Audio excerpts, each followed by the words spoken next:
Welcome to Section 3 in Part 1 of the Contact Manager project. In this project, we're going to learn about the list interface, the ArrayList class, and how they use something called generics, which is a new structure. We're going to create a new class, which we're going to call our nameRunner ArrayList, which will have a public static void main method. And then for our java.comment, we're going to say that the nameRunner ArrayList class will create an ArrayList object of the list interface type. We will then add, remove, set, let's see what else, get, and use the equals methods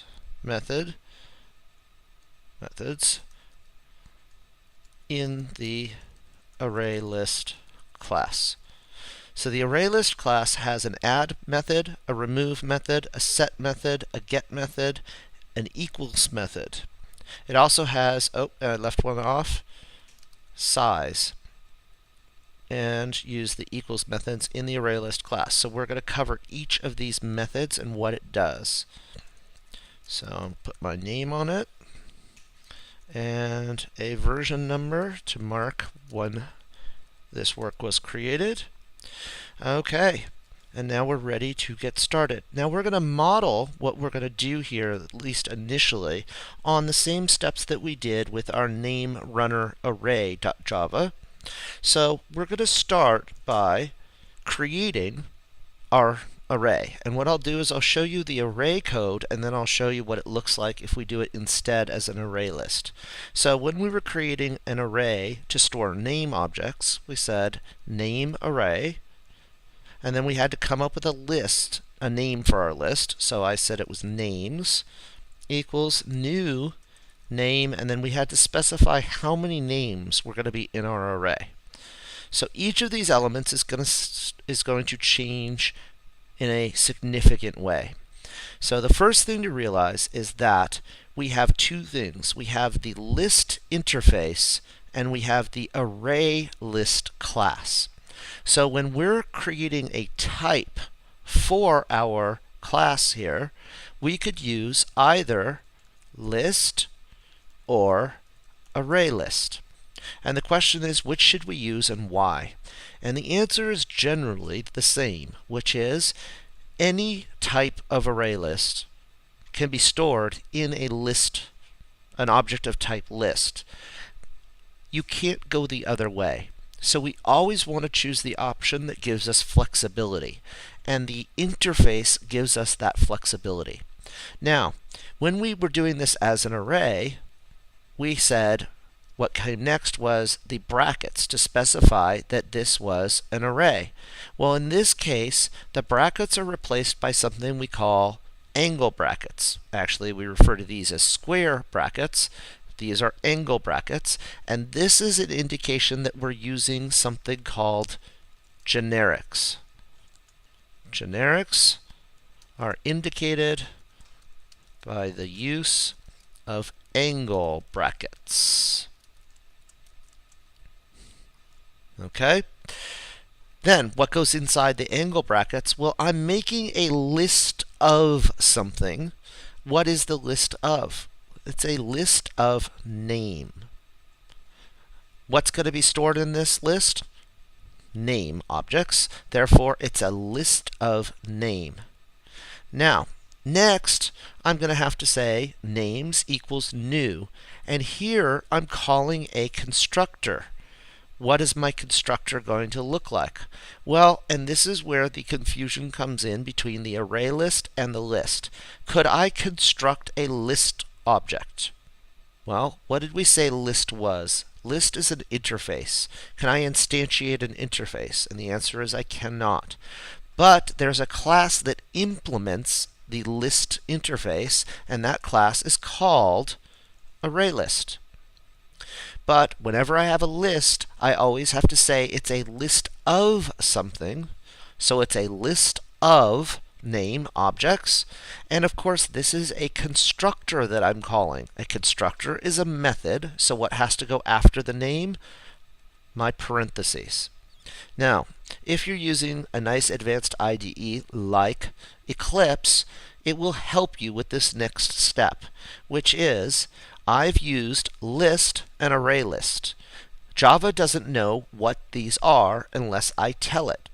And I can do that by clicking on this little error box here, and then it gives me the option to import. Now I have to be very careful here because I want to make sure I import the correct version of list. I want import list from Java util. Double click on that. And what did I do? Well, if you check up here above my java.comment, comment, you'll notice it says import java.util.list. But I still have an error because ArrayList hasn't been imported. So let's see how we would do that manually. Well, we would type import java.util.ArrayList.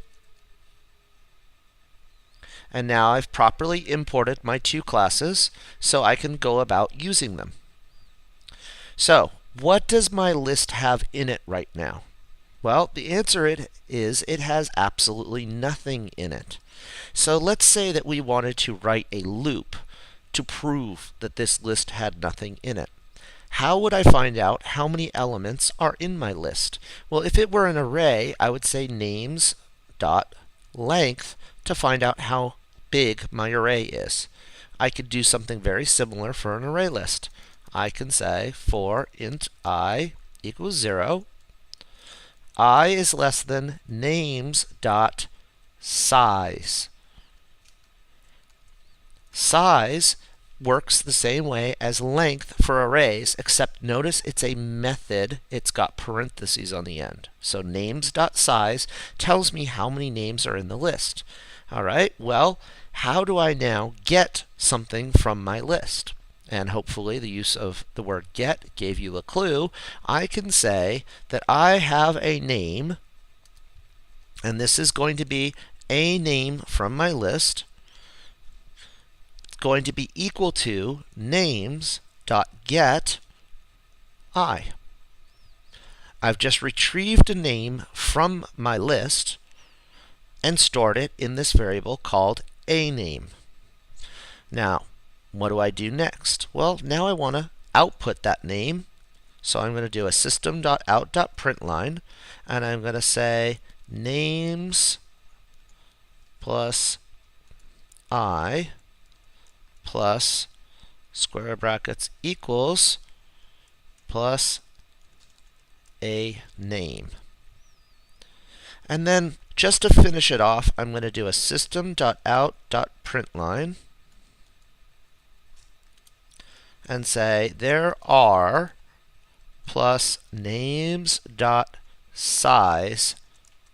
names. So as you can see, we've just gone through and output all the names in my list. Now let's run our program and see what we get. So we run the program. Whoops, it's running the wrong program. Let's make sure we run the right one. There we go. There are 0 names in the list because I didn't put any there. So what I have is an empty list. Now if this were an array, I'd be in a box here. I'd have an array with 0 items in it, and I'd be stuck. Once I've created my array, I can never resize it. But an array list is much more flexible. So what I'm going to do is I'm going to create a new name object, call it my name, is equal to a new name. And then I'm going to take my name and I'm going to set its first to be equal to my name and set its last to be equal to my last name. and then I'm going to add that name to the list. I do that using the add method, names.add. And what name do I want to add? I want to add my name because that's what I called the object. I could have called it anything. So this is the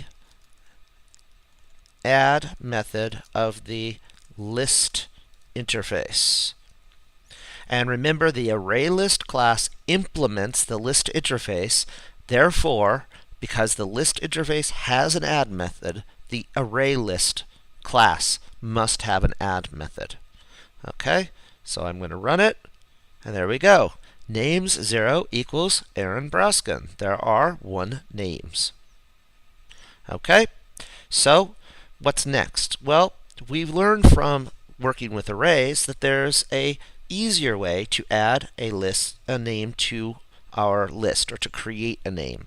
So I'm going to say my name equals new name, but this time I'm going to give both the first and the last name to add to my list. And then I'm going to say names.add my name.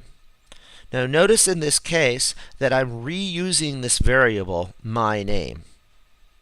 So let's run our program again, and now we've got names1 equals Ken Brennan, and there are 2 names in the list. So far, so good. Okay, well, is there another way that we can add a name to the list? And there is, using something called anonymous instantiation. What is anonymous instantiation? That's where I say names.add new name, and I'm going to put my name in again for a reason. Okay, why is this called anonymous instantiation? Well, notice that I instantiated a new object, but did I store it anywhere? I didn't. I just passed it immediately to the add method. Anonymous instantiation. This object exists only long enough to shove that name into my array list, and therefore it's called anonymous instantiation. Here we go. So you can see Aaron Braskin is in there twice. So far, so good. Okay, well, so far we're doing fine. Is there another way that I can put a name in the list? And there is. We can use the set method of the list interface to put something in the list. How is set different than add? Oh, you know what? I skipped a step. Before we do that, let's add one more name to the list, or let's alter the way we added a name to the list so that we can actually put a name in somewhere. Now notice the order of the names here. It goes Aaron, Ken, Aaron. What if I wanted this new Aaron to be at the front of the list? Well, when I add a name, I have the ability to specify where in the list I want it to go. I think you do the number first. If I put a number in first, I'm saying put this new name at that index. So when I run this, what should I see? Well, it's not going to replace this name with this name. It's going to insert it. So now I've got Aaron, Aaron, then Ken. Okay, now we're ready to go on and use the set method and see how it is slightly different than the add method. So first I'm going to create a new name using the myName variable. And I'm going to use another friend of mine.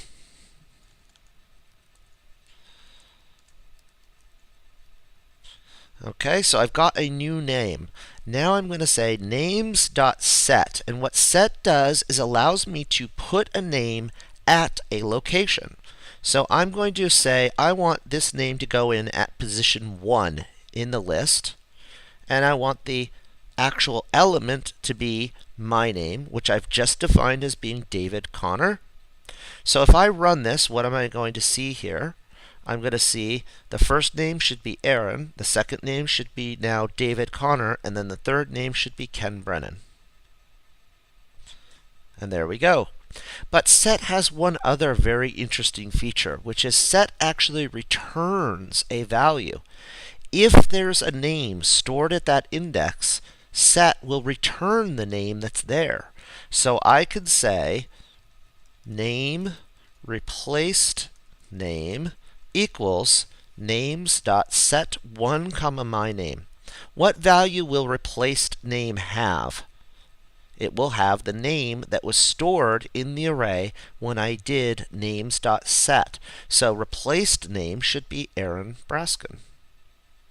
Oh, we have no way to see it, so let's do that. So let's go ahead and add Aaron Braskin back in. So we're going to do names.add, only this time let's add it at a location. Let's add it to the end of the list. How could I locate the end of the list? Well, I could use size again. Names.size, oops, not set. Let's do names.size replaced name. So if I've done this correctly, my list should now say Aaron Braskin, David Connor, Ken Brennan, and then this name that was replaced, which is another Aaron Braskin, should be at the end of the list. And there it is. So you can see how you can now use add to specify where a name goes, and you can see how you can use set to replace a name but store what was at that location previously when you do it. All right, so what is our next method that we need to do? So we've got, let's see, we've covered so far add, set, get, and size. What's left? Remove. So let's remove a name from the list. So we're going to say names.remove. And there's two versions of remove. There's one where I specify the index. So let's go ahead and remove the name at index 1. And what should be left in our list then? We should have Aaron Braskin. David Connor should be removed. So Ken Brennan should be at index 1, and Aaron Braskin should be at index 2. And there we go. That's exactly what happened. Okay, so that's one way to use remove. There's another way to use remove, which is, I could say, names.remove, but you have to be very careful with this one. I'm going to remove replaced name. The replaced name object. Now, which of these Aaron Braskins was put in using replaced name? When we added replaced name, we added it to the end of the list. So it should be Aaron Braskin, Ken Brennan should be the only names left on the list. But it actually removed the first one because what it does is it uses the toString method to match them up, I believe. Because, oh yes, this is the magic of the equals method in action. Remember, our name class has an equals method, and what does it use to compare two objects to see if they're equal? It uses the first name and the last name. And of course, I said remove a name that was Aaron Braskin, and so it removed the first instance it found that matched. Let's just demonstrate that for clarity. I'm going to comment out the equals method here, and let's run that experiment again. What should happen this time? I should see Aaron Braskin, then Ken Brennan, because it should remove the last replaced name. And that's exactly what happened. That's a really interesting little detail there, and it's very subtle. Let's go back and put the equals method back in. And then we're going to run that runner one more time. And notice this time it removed the first Aaron Braskin. Okay, now for our next experiment, I want this, at least one name in twice. So I'm going to do a names.add, and I'm going to go ahead and add the replaced name back in. Run my program. Because we really only have one method left to check, and that is the equals method in the ArrayList class. So, how am I going to do that? Well, oh, I guess I just did, didn't I? So the equals method will actually use the method of the class that it's using. So when we say when we do remove, we're doing an implied equals comparison, and so it uses the equals method of the actual class itself. That's important to understand. Okay, so let's write a simple algorithm to locate all names that are the same in the list. So what would I do? Well, let's do it after we've output all the names. So let's write it down here. So we're going to start by writing a loop that loops through all of the names. For int I equals 0, I is less than names dot size, I plus plus. Okay, and then we're going to compare each name with the other names that follow it in the list. So I'm going to say name equals a name was names dot get I. So I'm retrieving a name from the list. Now I'm going to check all of the names that follow this in the list by writing a nested loop, starting with the name that immediately follows it.